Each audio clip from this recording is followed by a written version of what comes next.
Some streets seem to promise safety just by the way they look. You know the kind, and where the lawns are edged just right, the mailboxes stand in neat rows, and the air smells faintly of fresh-cut grass on Saturdays. My parents called it peace and quiet. I called it finally getting the normal neighborhood I'd been sketching in my notebook since I was 8 years old. We moved into 2410 Willow Bend Drive in the fall of 2011. It was a pale yellow two-story with peeling white trim, old wood floors that groaned under your feet, and windows that rattled whenever the wind picked up. My room faced the side yard, where a wall of untrimmed shrubs pushed up against the siding. Beyond that, a tall wooden fence divided our property from the neighbors. That neighbor was Mr. Briggs. My mom always referred to him in a tone halfway between polite and uneasy. Quiet Mr. Briggs. He was the kind of man who didn't wave when you drove by and never seemed to leave except to mow his already perfect lawn. I only caught glimpses of him at first, tall, thin, gray hair combed straight back, expression unreadable. 9 days after we moved in, I was at my desk sketching the houses across the street. The lamplight cast everything in warm yellow when I heard it. Tap, tap, tap. Soft, deliberate, against the glass to my right. I turned quickly. Nothing. The shrubs outside barely moved in the still air. I told myself it was nothing and went back to my sketch. The next night, it came again, 3 slow taps. I leaned closer, hand hovering over the blinds, but something inside me resisted pulling them open. At breakfast, I mentioned it to my dad. "Old houses make noises," he said without looking up from his coffee.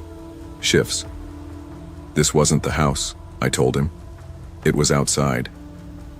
Mom offered, "Probably just branches. We'll trim them." But they never did. Wood expands, glass, I tried to ignore it. But the sound came every few nights, always around the same time. Sometimes it was faint, sometimes a little louder. It became a part of my evenings, the waiting, the listening. 2 weeks later, my younger brother Luke knocked on my door after dinner. He looked uneasy. "You hear knocking too?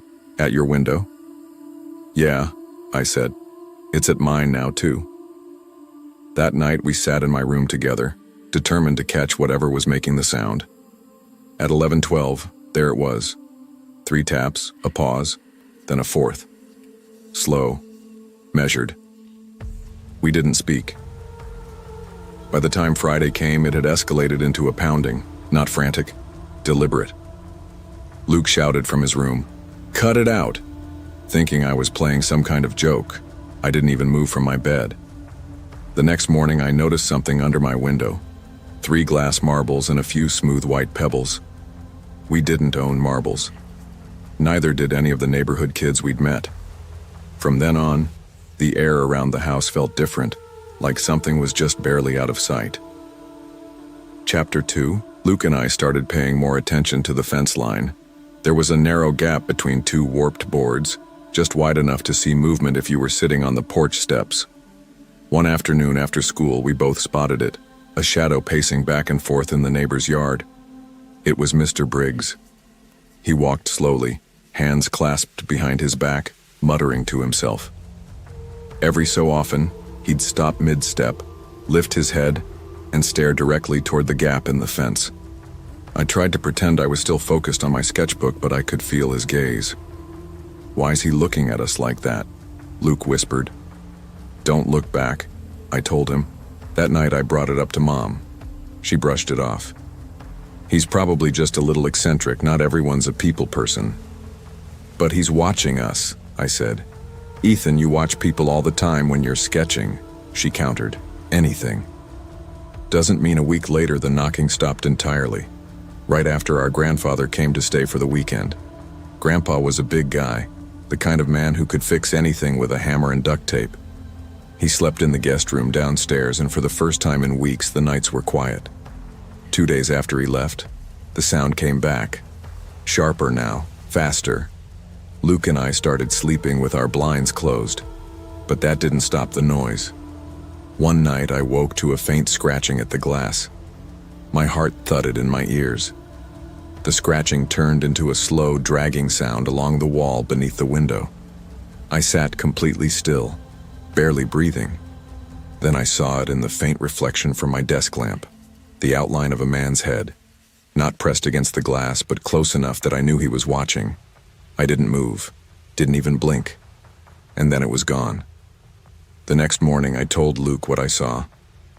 He didn't laugh or call me crazy.